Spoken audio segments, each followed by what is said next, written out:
আসসালামু আলাইকুম রহমতুল্লাহ। সম্মানিত দর্শকবৃন্দ, আগের একটা ভিডিওতে বলছিলাম যে লোকে কি বলবে, আমি এটা করতেছি লোকে কি বলবে, ওইটা করতেছি লোকে কি বলবে।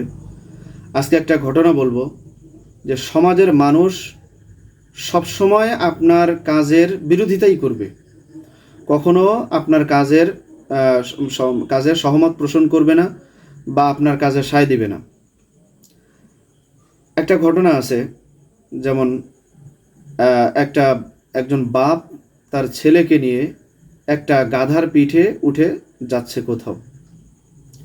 তো একজন রাস্তা দিয়ে যখন যাচ্ছে তখন একজন মানুষ দেখে বলল যে দেখছো এদের কি অবস্থা, ছোট্ট একটা গাধা, এর উপরে দুইজন মানুষ পিঠে উঠে বসে যাচ্ছে, এটা তো ঠিক না, গাধার কষ্ট হচ্ছে, গাধাও তো খুব বেশি বড় না, তাহলে দুইজন মানুষ গাধার পিঠে না উঠে একজন মানুষ উঠলেই তো হয়।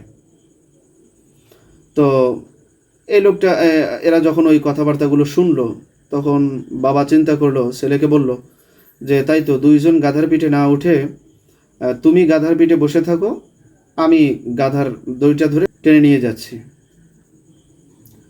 তো কিছু দূর যাওয়ার পরে আরেক দল মানুষ এটা দেখলো যে ছেলেটা গাধার পিঠে উঠে বসে আছে, বাবা গাধার দড়ি টানতেছে।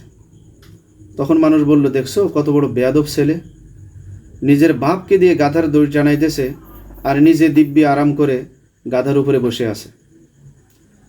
তো এই কথা শুনে বাবা আবার চিন্তায় পড়ে গেল যে তাই তো, এখন কি করা যায়। তো ছেলে বলল যে আব্বা তুমি গাধার উপরে উঠো, আমি দড়ি ধরে টানতেছি।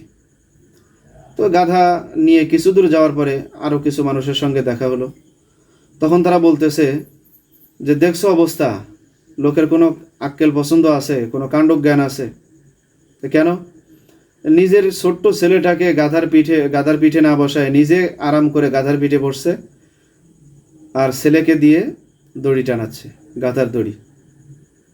তো এই কথা শোনার পরে তখন বাবা বলল যে না, কোনো কিছুতে তো কাজ হচ্ছে না, তাহলে এক কাজ করি, দুজনেই আমরা হাঁটি, দুজনে হাঁটতে হাঁটতে আমাদের জায়গায় যাই।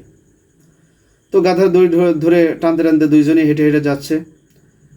আরও কিছু দূর যাওয়ার পরে আরেক দল লোকের সঙ্গে দেখা হলো। তো তারা হাসাহাসি করে বলতেছে দেখো, 3টা গাধা যাচ্ছে। তো মানুষ বলতেছে কিভাবে 3টা গাধা? তো বলতেছে ওই দুইজন লোক 2টা গাধা, আর দড়ি ধরে টানতেছে যেই গাধা সেটা পশু একটা গাধা। তো বলতেছে যে দুইজন মানুষ এই গাধার পিঠে উঠে বসে গেলেই তো হয়, তা না, গাধাটা হাঁটাই নিয়ে যাচ্ছে, নিজেরাও হাঁটতেছে, এরা তো 3জনই গাধা, এই বলে হাসাহাসি করতেছে। তো এটা একটা কাল্পনিক ঘটনা হতে পারে, কিন্তু এর মর্মার্থ অনেক গভীর। অর্থাৎ দেখেন, এই সমাজের মধ্যে আপনি ডাইনে হাঁটলে মানুষ আপনাকে ভুল ধরবে, বামে হাঁটলে ভুল ধরবে, সামনে গেলে ভুল ধরবে, পিছনে গেলে ভুল ধরবে, অর্থাৎ আপনি যেটাই করতে চান সেটাতে ভুল ধরবেই ধরবে। তবে আমাদের করণীয় হলো যে নিজের বুদ্ধিমত্তার সাথে নিজের পথ চলতে হবে।